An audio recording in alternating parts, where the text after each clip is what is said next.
It is Wednesday, my dudes.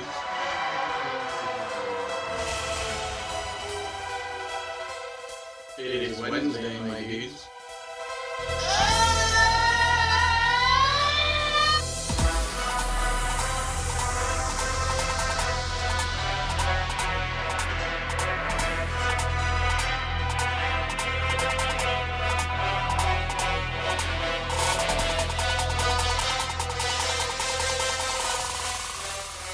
Wednesday, my dudes.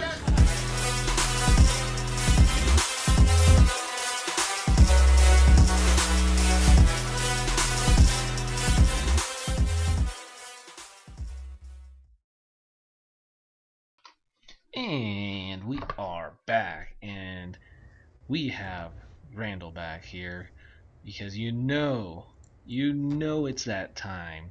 It's time, baby. It's time. We are breaking in to NFL Preview Part 1 NFC Edition. So excited right now. We are less than a month away now. Yeah.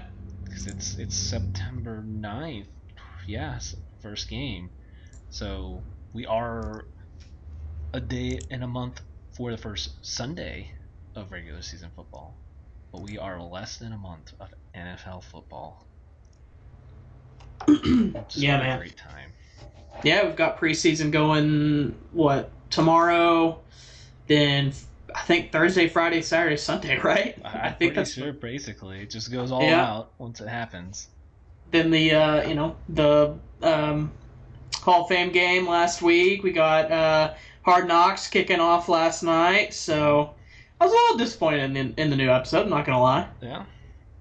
Yeah, so I know you didn't watch it. I mean, it's not like you can spoil things in it, but they didn't really latch on to any rookies other than like Micah Parsons, which yeah, sure, but I like them latching on to the dudes that we don't know if they're going to make the team or not. Right. Those guys are usually the ones you get invested in, and I mean, it might just be because it was the ending is the Hall of Fame game, obviously. So I don't know, maybe it's just they haven't kind of established those guys yet. Maybe they'll establish that in next week's episode, but that was something that I felt like was really missing, is they really didn't show us any undrafted guys. At least they didn't focus on any of them, so that was kind of upsetting to me. But it is what it is. I think it'll still be a good season. Yeah, it'll be... I do plan on trying to catch up. I'll probably catch up tomorrow. But from what I've heard is there's, of course, the typical Jerry Jones quotes in there that kind of have you scratching your head. And apparently I heard Mike McCarthy has some strange ones too. Yeah, he has I don't know, he has this weird mode. So basically he shows a clip of Austin Powers to the team and talks about, it's the Mojo quote, and that's a thing he uses. He's like, there's mojo moments in a game that you have to I don't know. It's really corny, and you can tell that all the players are laughing, but kind of just to make him, I don't know. It felt like they were it wasn't genuine laughter. They were just yeah, coach, ha ha ha ha ha, mojo moments. But these are the same players that did enjoy him smashing the watermelon last year. That is true. Getting more of him just makes him seem so much so strange, because everything we've seen of him now in Dallas is not what I pictured him to be as a person when he was in Green Bay. I don't know. It's just a little different. He's a different guy. Well, the last thing I'll before we move into, I will bring up is obviously, being talked about now is apparently you can't be a good motivator if you're slightly overweight or overweight. What? It says, I know I don't try to, but it was sent to me. Skip Bayless was basically saying that if you aren't, basically his argument was if you aren't over or in shape, he doesn't think you can be a good motivator. And then how does that make sense? I believe whoever their moderator is basically was trying to argue with him. I had a track coach, or I think she said track coach, who was like not in the best shape, and he was a great track coach and he was a great motivator, and he was like basically like, nah, stop talking, you're wrong. Ugh. And Okay. I scratch mean, my head because I don't see Bill Belichick as not the peak performance of in shape. Andy Reid, I don't think falls in that definition, and I'm pretty sure he motivates his team pretty well. Yeah, no, so I guess, like, I don't know, there's maybe an argument to be made if, like, you're talking about them, even no, I was gonna say coaching you on a diet, but, like, even no, because just because they're not in shape doesn't mean they don't understand how someone Right. could get in shape, you know what I mean? I mean, maybe Like, your so strength that's and kinda conditioning stupid. coach, it seems hypocritical maybe if he doesn't look like he's lifting weights. But that, I don't know, that kind of skips getting into a dangerous zone there too, because then like that leads into those arguments of like people who coach but never played, and then you're getting into like the female coaches of the world where like I mean Skip's all I don't know, I feel like Skip's on a road to saying, well, unless you played football you can't coach football. Like I feel like he's Right. on that path, and that's just a stupid path. You know, like just because, yes, there is certain things that someone will not understand about the game if they did not play it, but they can know the ins and outs of football and how it works on paper completely without, I don't know, that's stupid. And as friends of the show, Chevy points out, I guess the Lions are in great shape since Dan Campbell still looking like he works out, right? Yeah, absolutely. So. Absolutely. He might die of like a heart attack mid-season because Right. of how much like caffeine he takes. But Caffeine overdose. yeah, that, oh god. I don't know. That video of that one guy like trying to do it. Yeah. He got like through the first cup, Yeah, and he was didn't like, even yeah, get to no. the second. He had the whole second. He was like, I feel like I'm about to die. I think, doesn't he call him a demon warlock or Yeah, something like something that? Yeah. Oh man, Humans shouldn't be able to, but no. And I don't think it's they shouldn't be able to. They can't, and that will eventually probably catch him. yeah. So, well, anyways, this is part one, and we are going with the NFC. We'll go division by division, as the scrolling text tells you. And if you have extra thoughts you want to throw in there, of course, tweet it at us, text it at us on the screen there. We Talk Sport Good is the Twitter. Easiest way, I would say, to get a hold of us there. But we are going to give partial NFC playoff picks to give you a little bit of a cliffhanger on who, with the NFC Championship game, who we have making a Super Bowl, and we'll save that for next week when we do the AFC and give the complete playoff prediction. So are you ready to get into it? Let's do it. All right, well then, it is NFC South kicking off. I want your thoughts first, as we obviously have these Super Bowl champs here with the Tampa Bay Buccaneers. Tom Brady, 44 years old, coming off another Super Bowl win. You have, what was he playing with, a partially torn MCL? Mm-hmm. And then you have the Saints with the just recently retired Drew Brees. Michael Thomas doing some cryptic tweets out there. You have the Panthers making a move for Sam Darnold, and then you have the Falcons just being the Falcons and just trying to survive. Yeah, I think this is a fun division outside of Tampa Bay, if that makes sense. I mean, I think Tampa Bay pretty easily dominates this division after going through our predictors and doing their their game by game. I ended up I actually feel like this may be one game too high in the win total for me, but it's just kind of how it played out, and I stuck with it. I have the Bucks coming in at 14-3.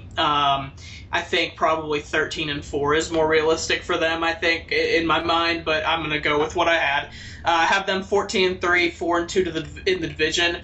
And then I have two teams tied, which, I mean, to expand on that. I was going to say, I want to throw a clarification, because I know we started using this last year. And yeah. I do want to say, it's NFL Predictor. You just literally have to type in NFL, like, predictor, season predictor or something. Yeah, it's playoffpredictors.com. Yeah, so, but I Shouts do out to them. want to, I think I added this last year, but I want to say this again, is I would encourage you to do it, because when we throw a record out there, I don't think we're necessarily like, oh yeah, like, you'll come up with some teams you're like, whoa, okay, I know they're not going to be that bad. Yeah. Or maybe, like you said, maybe I feel like maybe I gave them a game or two more. Like, it helps finding your place in the division, I think, more than anything, because I come up with some and I was like, okay, I think it ends up more on the bad end. It's like, okay, I know a team's not going to be that bad, but someone has to be, so they kind of took the brunt of the losses that I gave. Like, I know they'll be competitive, and I'm not saying like, oh, they'll be awful. So I just want to put that caveat in there. Yeah, for sure. And I guess I'll say this too. I don't know about how you do it, but the way I do it is I try not to look at the division. Like, I try not to look at their records at all as I'm picking.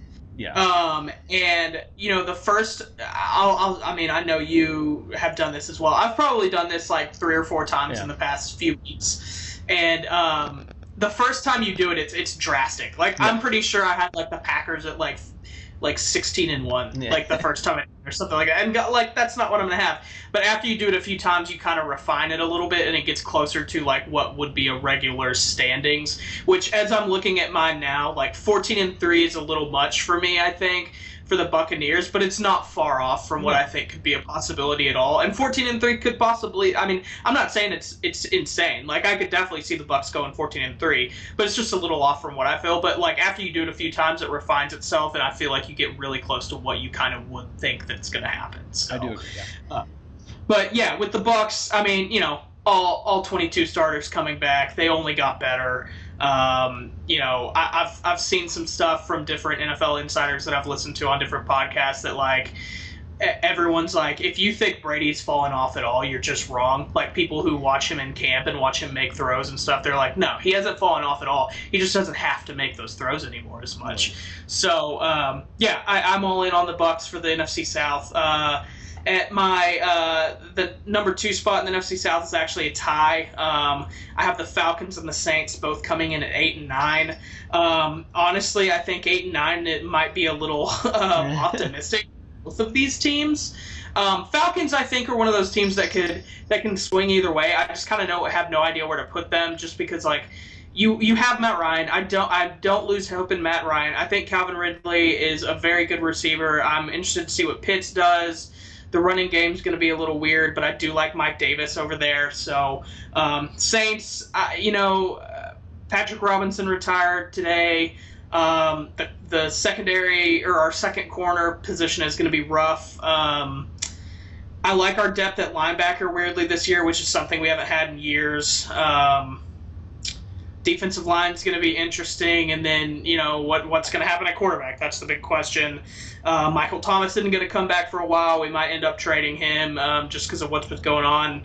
We don't have a ton of weapons at the wide receiver spot. Adam Troutman's going to be tight end. He's kind of unproven, but I do like what he's got. But then, of course, we have Kamara and a great offensive line. So I think we can sneak out some wins if Jameis can be anything, but I'm not too optimistic on the season with New Orleans. I was about 2 weeks ago, and I've flipped pretty heavily the last 2 weeks. So, and then last I have the Panthers coming in at 7-10. I think that's reasonable for them. I think they've got really good weapons around Sam Darnold, but at the end of the day, I still think I think he's better than the Jets Sam Darnold we saw, but I don't think he's that much better than the Jets Sam Darnold we saw, if that makes sense. So I do like where the Panthers are headed, though, especially on the defensive side of the ball. So 7-10, I feel like is reasonable for them there. Well, it's very interesting. Some of the teams here, then. I don't feel like I need to spend too much time on the Bucs because, as you mentioned, I actually had them going 13-4. As you said, that seems like the more realistic, so that is what I had them going.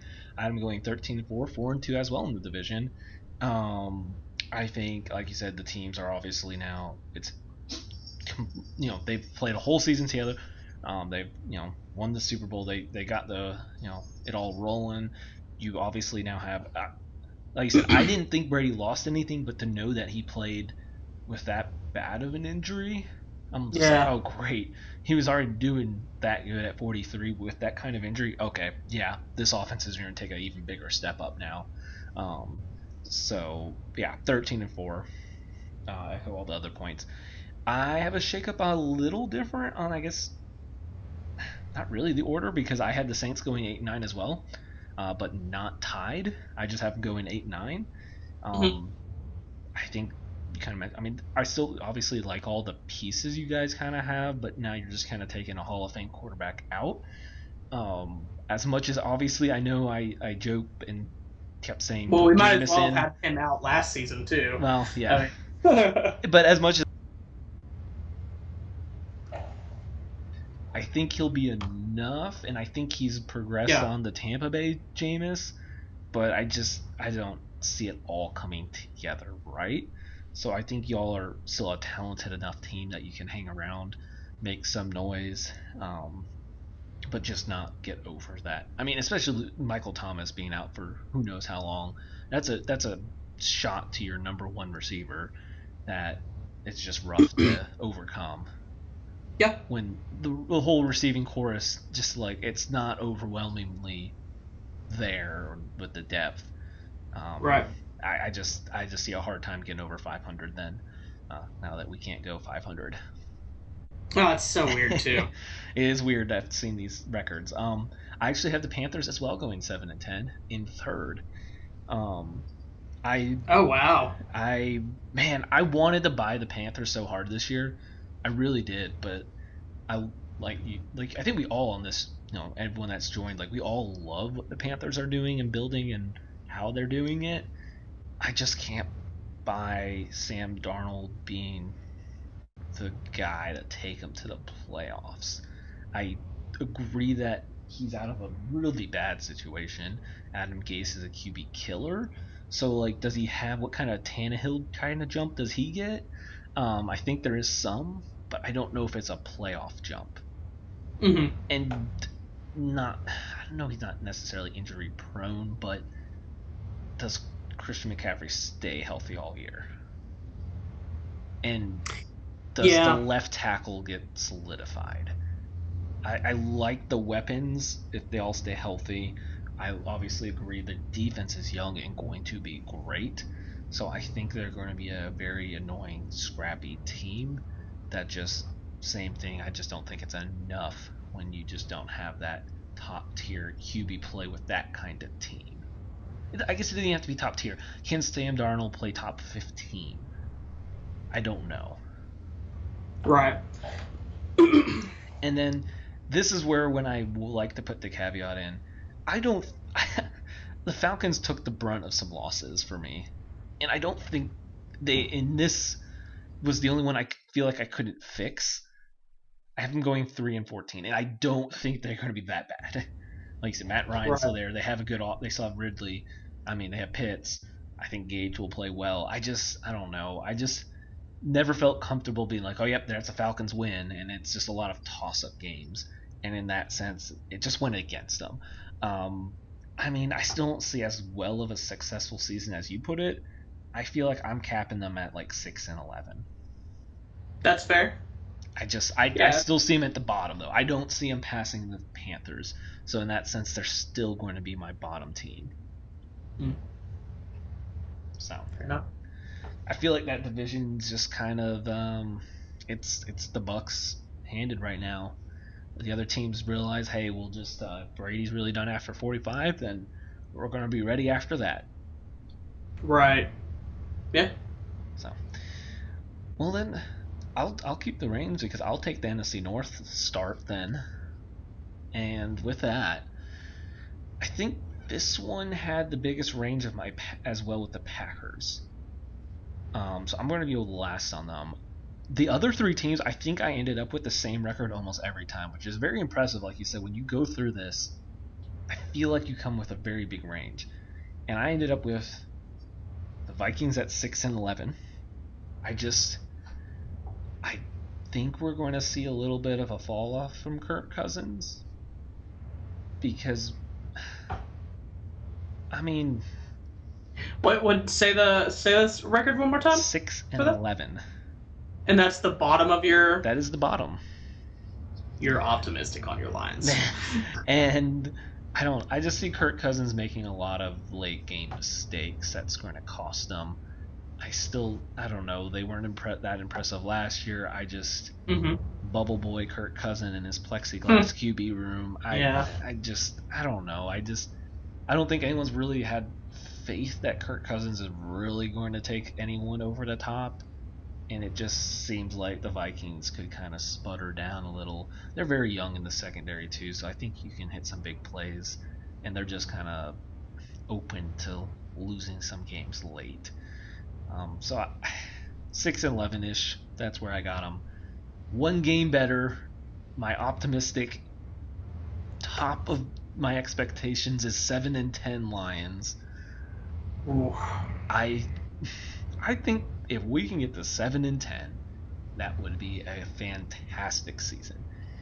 As much as I hate on Jared Goff, I think he will be fine. I know I've given him a lot of grief for the past few years, but I think he'll still be slightly more impressive even to my liking. I feel like he'll still be better than I have expected for him, and I think we'll be fine because they actually are going to use a run game complementarily correctly to a good passing game. I don't think we're going to be overly one or the other. I think we'll actually have the right balance for this NFL because I really like Anthony Lynn and I believe he's a great offensive coach, and he just doesn't have some of the technical head coaching down yet, and we'll see that later when he gets his next shot. But I don't think he has all the head coaching down yet, but he's a great coach and I trust him on the offensive end. And I just think that they're putting the defense together correctly instead of how they have in the past and just kind of threw things together and just hoped it worked. I think there's enough pieces there that there's just going to be a very tough team that will be biting those kneecaps. And I think actually having a coaching staff that all the players are on board with and actually like is a actual meaningful thing to have. When you actually want to play for your coach and he actually treats you like a human being and a professional like you are, Matt Patricia. I think 7-10 is the optimistic, and I'm saying that's the top end, but I also don't think we'll bottom out. So next up, I have the Bears kind of repeating a record. They'll go 9-8. I think it just depends on where we see Justin Fields. If they actually hopefully let him start right away, I maybe would be willing to bump this up, but maybe just getting in. I'm just so mad that Fields went to the Bears. We could have kept the Bears terrible, and now they got Justin Fields just handed to them. Maybe Allen Robinson actually considers staying. I think you've mentioned this. You like Kmet. I mean, they have Mooney as well. Do you like Cole? They have Montgomery plays pretty well. They have Tevin Jenkins is maybe not going to play right away. That'll be interesting because that offensive line isn't the best. Obviously, they have a very good defense, and they made the playoffs with Mitch Trubisky, Nick Foles combo. That just didn't play great. So putting Justin Fields, if he plays from the beginning, maybe I would have considered a different record. But for the fact that the Bears seem to still not want to give him the starting right away, and even if he does, there's still some learning curve for rookie. I do have him going 9-8. The top, I think Mr. Rogers and Devontae are playing angry this year. He's brought back his buddy here in Randall Cobb, which is finally someone that's not an incompetent receiver like they've had sometimes rotating around on that other side. I like the opportunity of a progression from Tanyan and even maybe even Sternberger. They obviously have a good veteran line. The defense has always kept improving. Aaron Jones is a beast. I know you like A.J. Dillon as another back option they have. I do. So I have him going around that 11-10 win. I liked A.J. Dillon before everybody liked A.J. Dillon's calves. You did. I'll give you that credit. So I have it 10-7, but I also feel 11-6 is maybe a little more what will happen. But they're going to be a very good team. I'm putting them up there. Division winners, pretty confident in that. So 10-7, 11-6 kind of range is where I'm feeling. Fair enough. We're kind of different here. You have more optimism with the Lions and Yeah. Vikings than I do. I think the Well, I Lions even are have gonna be more really optimism bad. on the Vikings.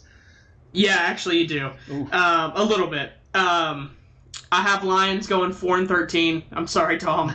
I really don't like what they're putting out there this year. I think Goff gets even more exposed now that he doesn't have the. Because I mean, he always had good weapons in LA, and now, no offense, but he's going to a team that doesn't have good weapons. I mean, Yeah. he's maybe has a decent. We'll see what Swift is, but maybe has a decent running game. But I'm not huge on that. I think I'm excited about them.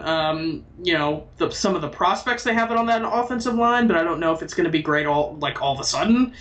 God knows I'm not excited about that defense, and I know you're not either. There's no way. But yeah, I don't like what they've got rolling out. And then the Vikings, I just don't. I think they are a very one-dimensional offense, despite having two very good receivers in Justin Jefferson and Thielen. And I do really like Irv Smith, tied in for them from Bama, but I just don't like what Kirk Cousins is going to be. I definitely don't like their secondary this year. I think they're going to go 5-12, which is what I came out with, and I just think they're going to be one of the more disappointing teams probably in the NFL, because I think a lot of people are a little not hyped on them. I'm not going to say that at all, but I think they think that they'll. Expected. Yeah, I think they'll be. They think they'll be in the hunt, and I don't think they're going to be in the hunt at all. Do so you have Zimmer getting fired then? Say that one more time. Do you have Zimmer getting fired then with that? Yeah, I think this would be the time. I think they would be. I think if they went 5-12 or 6-11, like I think that's what you said, right? 6-11. I think if they went either one of those records this year, I think it would look like a completely different franchise next year. I think they get rid of Zimmer, a completely new coaching staff. I think Kirk Cousins is gonna not be there, and I think a lot of the pieces that they would have probably wouldn't be on that team next season. I think you'd be looking at a pretty different looking team. Because I think it's time for them to go in another direction. Obviously, Dalvin Cook is still in the plans, and so is Justin Jefferson. But like the rest of that team, I think is pretty expendable at this point. Daniil Hunter maybe on the other side you want to keep, obviously, but outside of that, I think it's a pretty expendable team. So, did I have the Bears going 9-8 as well? Feels like Obviously, a Bears record. Yeah. I mean, you like what they have on the team. Their defense is, we'll see. I mean, people still think that they're an elite defense. I'm not sure. I think the low end is they're still a good defense. I don't think they're going to be a bad defense. Right. And then just the quicker they get Fields in there, the better. I think. I think there's no way that you can't look at him and think he's a better option than what you have. So, in Andy Dalton. So, I think I like Chicago. 9-8, kind of spoiler here. I still don't have them in the playoffs with that. I think they're in the hunt for it, but they're one of the first teams out there, maybe the first team out of the playoffs right there. And then Packers, I'm actually a little more optimistic than you on them this year. I actually have them at 13-4. I think that it is a pissed off Aaron Rodgers. I like Devontae Adams. I like Tanyan. I like their running game. I like their O-line. And then obviously, from last year, I said it all season that I'm actually a really big fan of the pieces they have on defense. Mm-hmm. If they can get it to all come together and be more consistent, I think that can be one of the better defenses in the league, and I really like what they have there. So I'm pretty optimistic with the Packers, and I think the rest of that team knows Aaron's gone next season, and I think a lot of the front office probably knows that their jobs, not necessarily LaFleur, but I think a lot of the guys in the front office's jobs depend on how they do this season.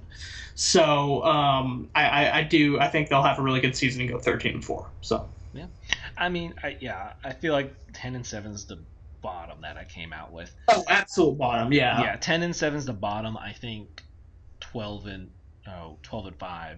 I was kind of between that range.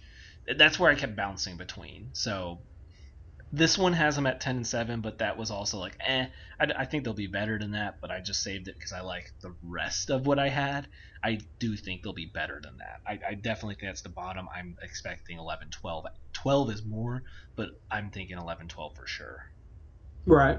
So, well, there we got North and South. So I think this is a great spot to hit a commercial break real quick here.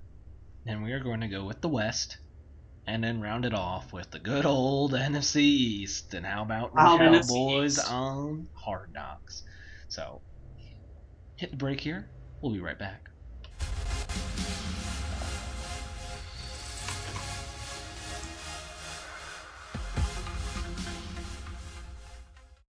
Welcome to MyBookie. You're ready to create an account and start making money. And we're here to help.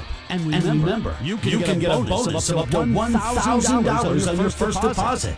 Now you're ready to bet. Just go to mybookie.ag. Visit the sportsbook. Click on your bet and input the amount you want to risk or win in the bet slip. Yes, it's that easy. Just remember, at MyBookie, you play, you win, you get paid.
Back here, and like I said, it is NFC West and then NFC East, time before our NFC picks to the championship game.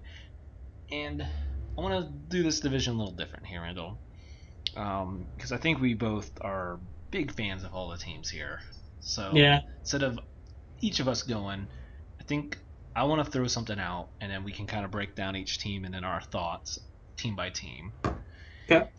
I almost put this, I know we had a couple weeks ago when we had Jalen on. Remember when we did our crazy predictions? Or our hot takes? I had one written down that I skipped because I said, no, that's just too crazy. And then I kept doing this predictor. And I already know what you're going to say. I did it, Randall. I have every team making the playoffs. And I know this is absolutely insane. And I knew you would. I couldn't not. So tell me on 1 to 10, how ridiculous is that?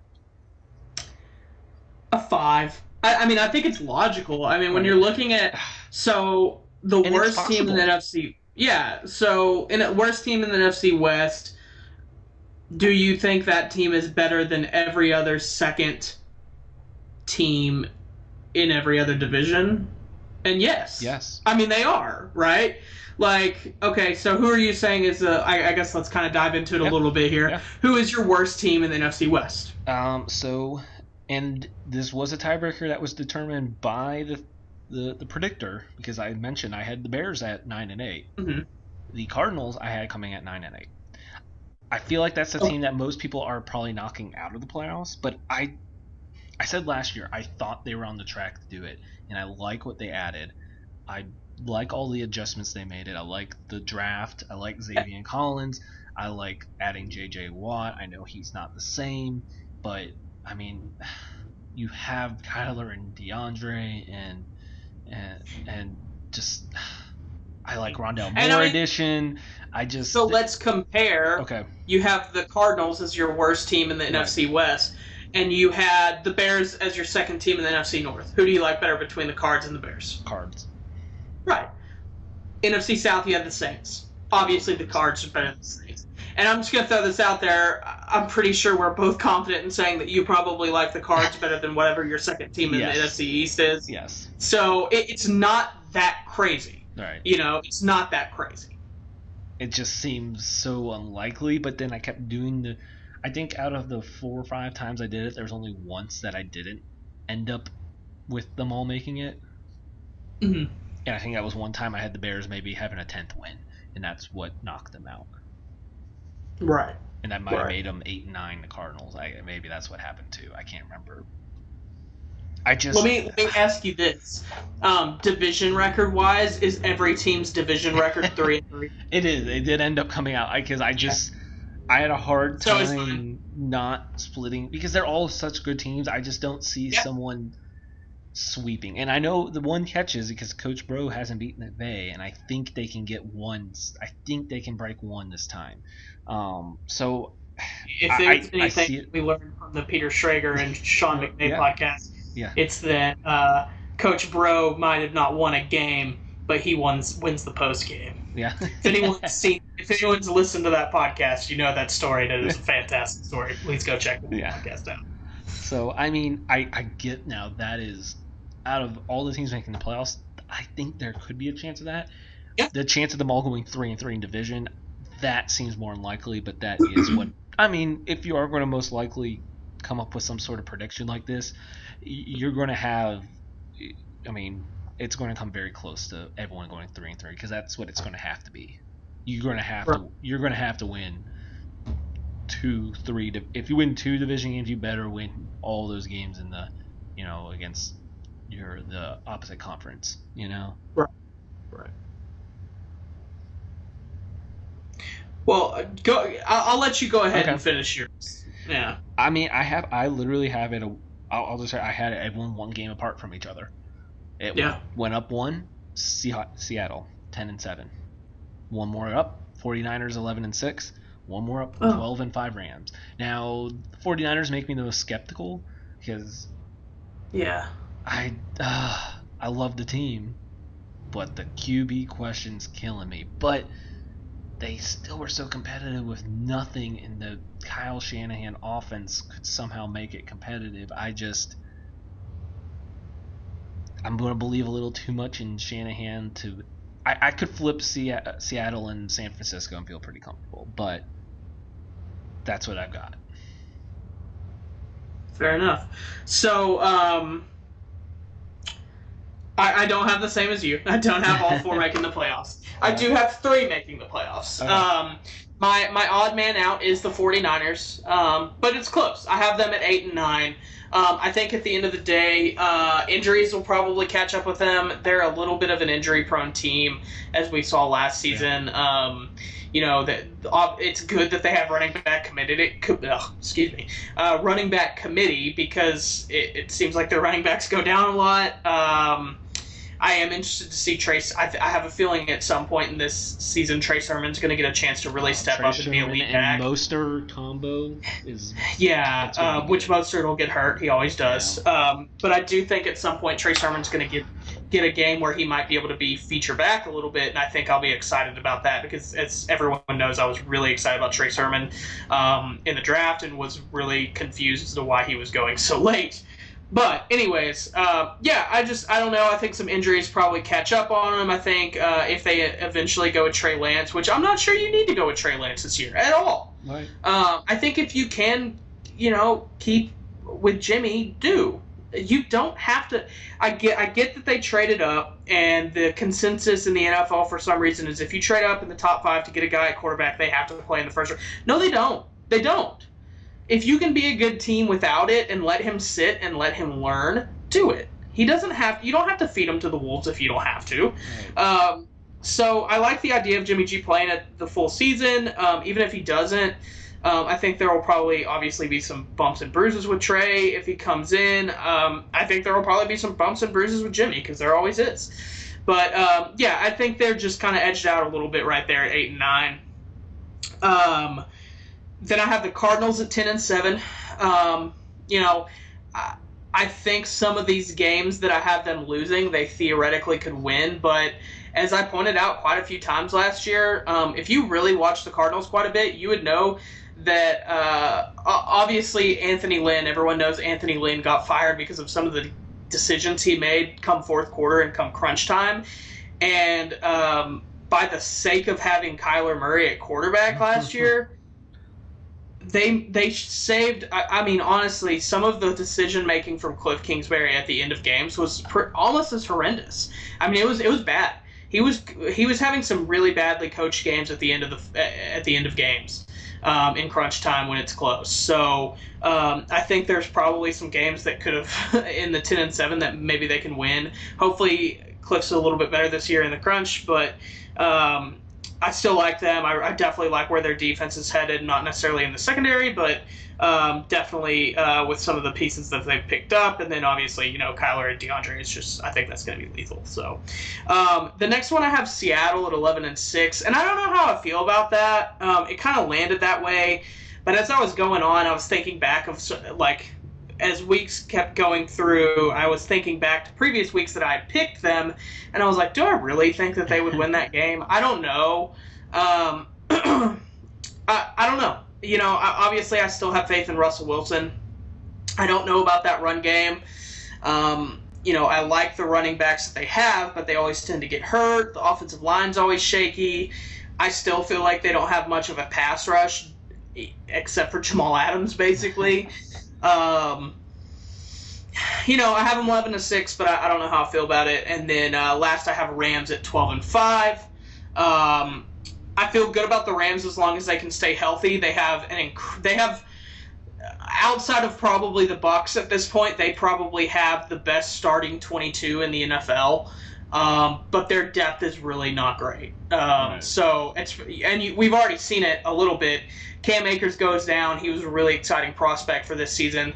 And you have Henderson there, but we're not sure on him. I don't know how he's going to be as a lead back. And Malcolm Brown is touch and go.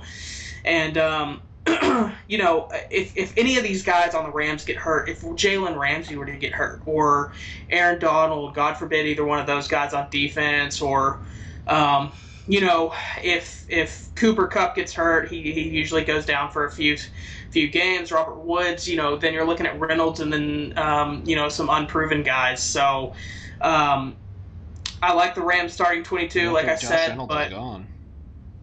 Oh, is he gone? Is he not on that team anymore? He's with the Titans now.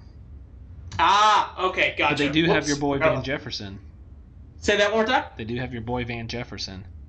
That is true. I do like Van Jefferson, but like I said, they are unproven guys. So, but outside once some injuries happen, the 12-5 might shift.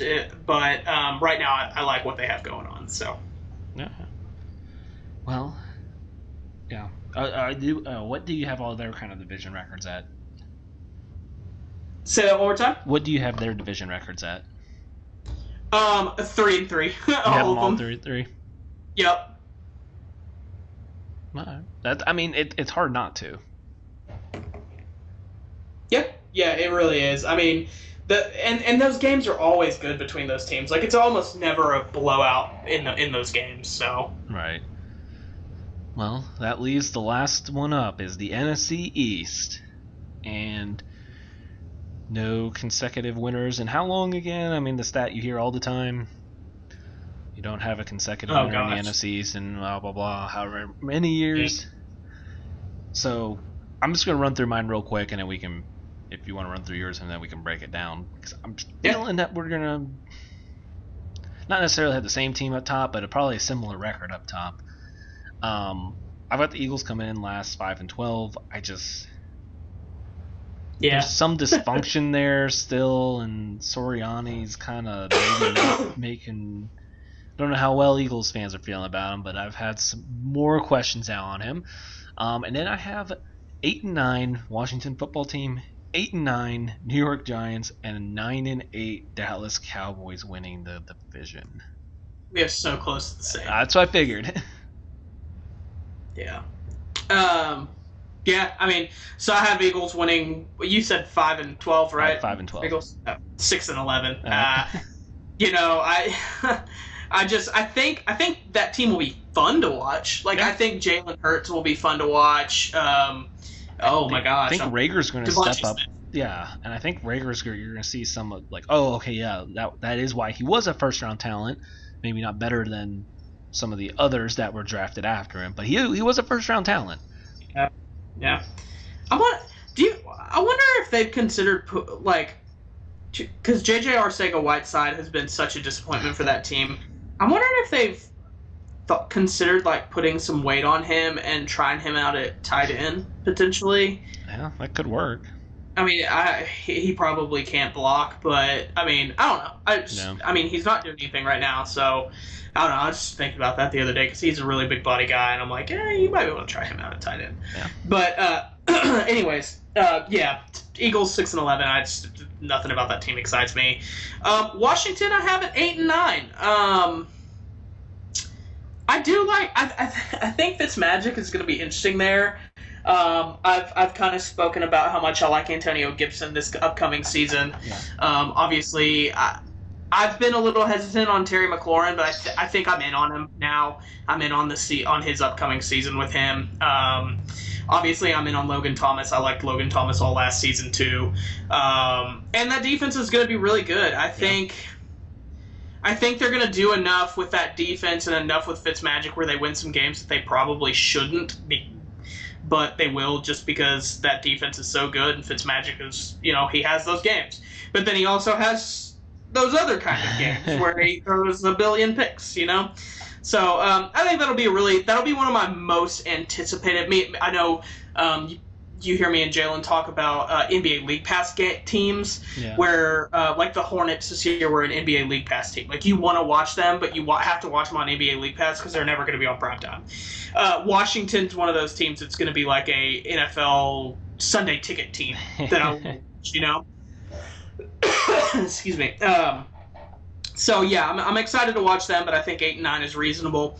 And then I have the Giants coming in, and I said this in my bold prediction, I believe. I think in my bold prediction I said that they won the division and made it to the playoffs. Less bold, 9-8, but still make the playoffs. Okay. I actually had them edging out the 9-8 Bears and 8-9 Niners, Saints, and Falcons. So I have Giants making the playoffs. I think if Saquon can stay healthy for 75% of the season, I think they can do this. And Golladay. I know. Well, I don't. So I like Golladay, and I think he's important, but I don't think they need him to be healthy. I like the remaining weapons that they have out there. I think the receiving core is actually very, very good. If Evan Ingram can just catch the ball, and catch the ball a little bit, I think that offensive line is still questionable. But I really like what they have on the defense. I think I said in my bold prediction that I think they could be a top 10 defense this year, and I still believe that. I really like their defensive line. Linebackers are still a little iffy, but the secondary is really good. Yeah. And I don't know. I just think the Giants can win some of these games. I believe it or not, I kind of believe in Daniel Jones. If he can he's just hold on to the ball. If he can protect the ball a little bit better. All he has to do is protect the ball a little bit better, cut down on the turnovers, and I think he's there. I'm not saying he's ever going to be a star quarterback, a Pro Bowl quarterback, but I think he has enough around him where he doesn't have to be a Pro Bowl quarterback in order for that team to win enough games to get into the playoffs. Right. So, I know there's like a bunch of stuff coming out of their training camp because Joe Judge is an old school coach. He coaches like he's a high school coach. And I know there's some guys that don't like that in the NFL and that they're not going to buy into the program whenever you do. That's such a high school thing to say, buy into the program. Yeah, that's the program here. But yeah, I mean, that's what it is.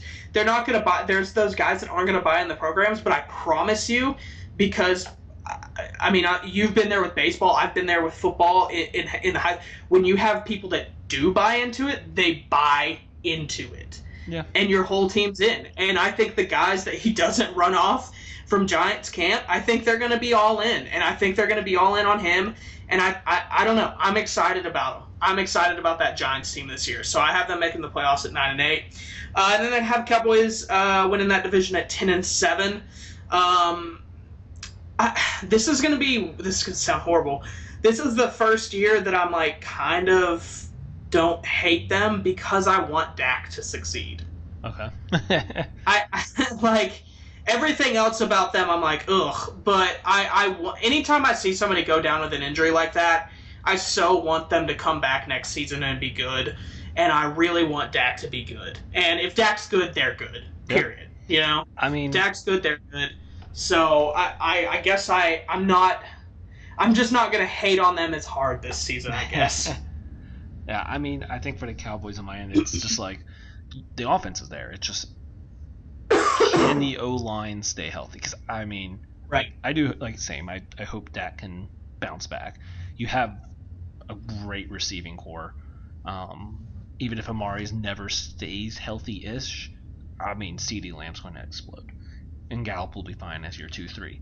And as long as you're not forcing the ball to Zeke like they have in the past and just let him kind of not overly touch the ball, but because the passing game's so explosive, like, okay, now he's going to be a little tougher to stop.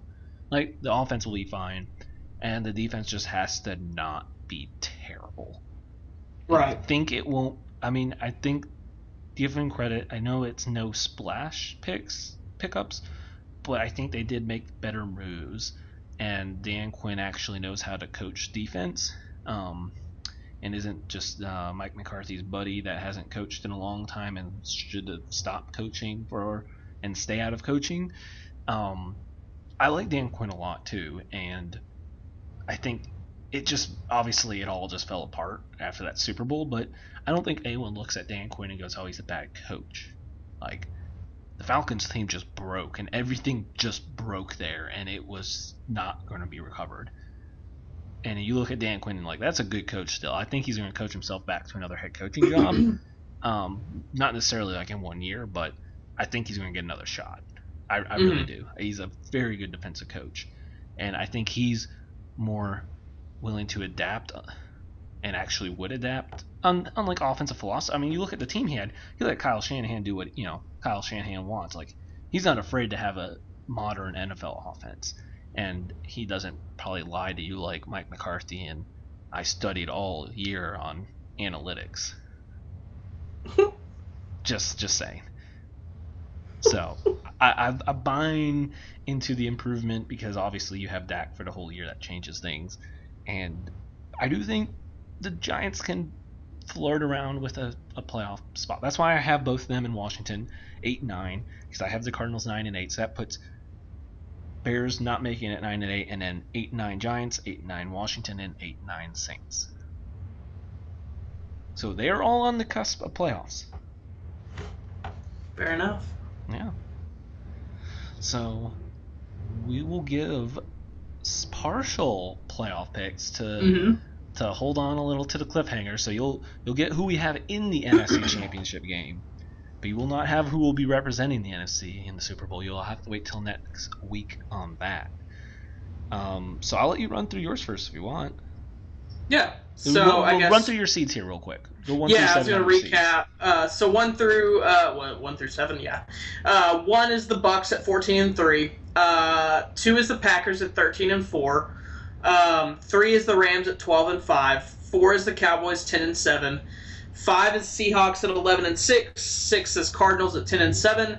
And last is the Giants squeaking in there at 9-8. All right. I'll give my 1 through 7 here too. I got Bucks as well. 1, 13-4. 2 is the Rams at 12-5. Then I have 10-7, 11-6. Packers at 3.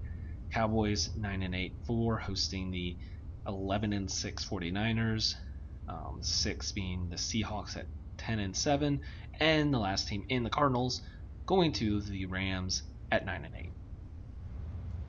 Yeah. So go for it. What's your first round? Yeah. So first round, number 4 Cowboys are at home against the number 5 seed Seahawks, and I will actually take the Cowboys to win that game. So they win their first playoff game in a while.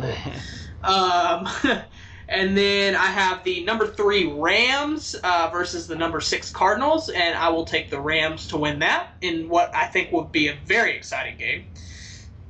And then last I have the number 2 Packers versus the number 7 Giants, and I think that is where the dreams are crushed and crushed hard. I think the Packers would probably smack the crap out of the Giants there. And then I'll throw my first round out.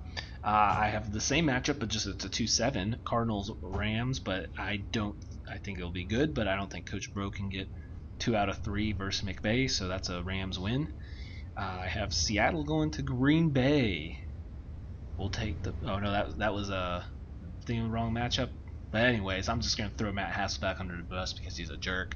We'll take the ball and we're gonna win. And the Packers will just win fairly easily versus the Seahawks, I'm gonna say.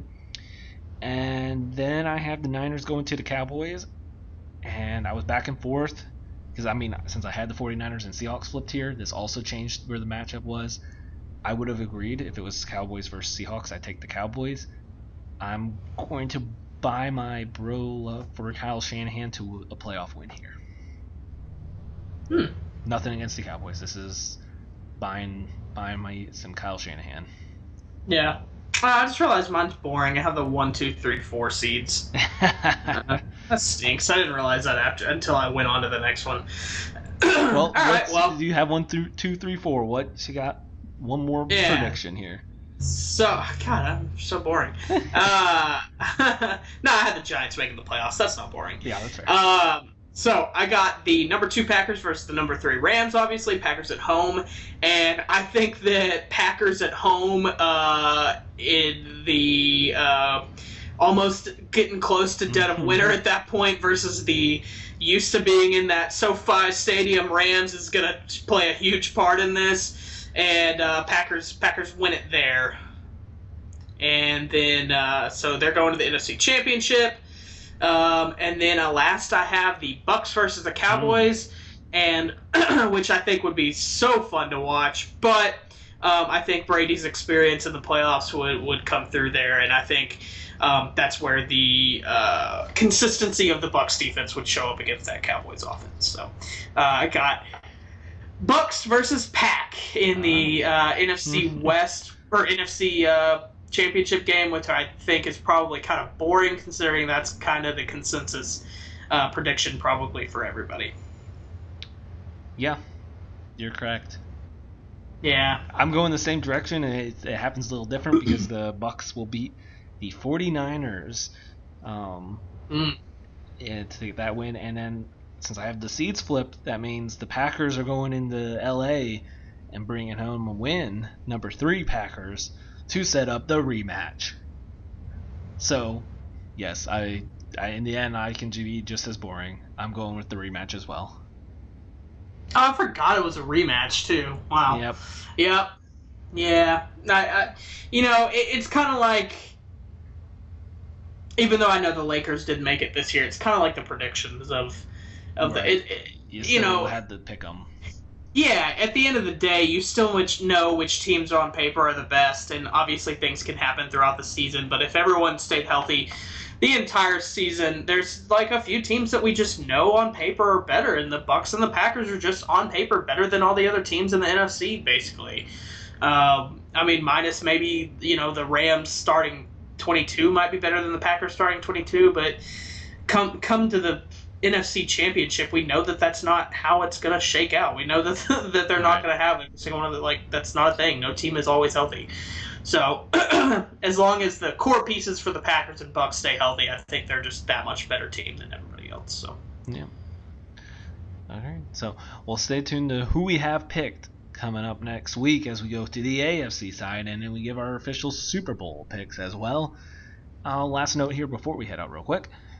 If you saw, Mr. J.R. Smith going back to college, NC A&T, and is working on getting some eligibility to play on the college golf team. Lord. Good for him. Sure. So, thanks for tuning in this week. We will be back part 2 AFC and the rest of our playoff picks, so you get that Super Bowl prediction here next week on We Talk Sports Good. Have a great rest of your night.